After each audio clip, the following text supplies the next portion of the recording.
మనమైతే ఇప్పుడు ఆంధ్రప్రదేశ్‌లోనే అతి పురాతనమైన శివుని దేవస్థానం మరియు అనేక ప్రత్యేకతలు ఉన్న దేవస్థానమైన హేమావతి క్షేత్రానికైతే మనం వచ్చాము.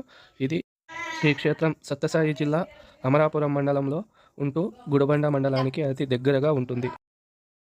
మరి మనం ఈ హేమావతిలోని దేవస్థానము మరియు ఆ దేవస్థానం యొక్క విశేషాల గురించి ఇప్పుడు మనం ఈ వీడియోలో తెలుసుకుందాం. ఇప్పుడు ప్రచారంలో ఉన్న హేమావతి పేరు ముందు ఎంజారు అనే పేరులో ఉండేది. కాలక్రమంలో ఇది ఎంజారుగా మారింది. ఇక్కడి సిద్ధేశ్వరుణ్ణి ఎంజారు సిద్ధేశ్వర స్వామి అని కూడా అంటారు.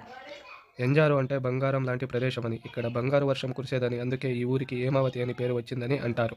హేమ అంటే బంగారం అని అర్థం. నోళంబు రాజు కుమార్తె హేమావతి పేరు పెట్టడం వల్ల ఈ కాలక్రమేణా దీనికి హేమావతి అనే పేరు వచ్చిందని చెప్తారు. మనం ఏ ఆలయానికి వెళ్ళినా, ఏ క్షేత్రానికి వెళ్ళినా, లేదు ఎంతటి చరిత్ర కలిగిన ప్రదేశానికి వెళ్ళినా మనకు 1 లేదా 2 లేదా అంతకింద అంటే 3 విశేషాలు మాత్రమే ఉంటాయి.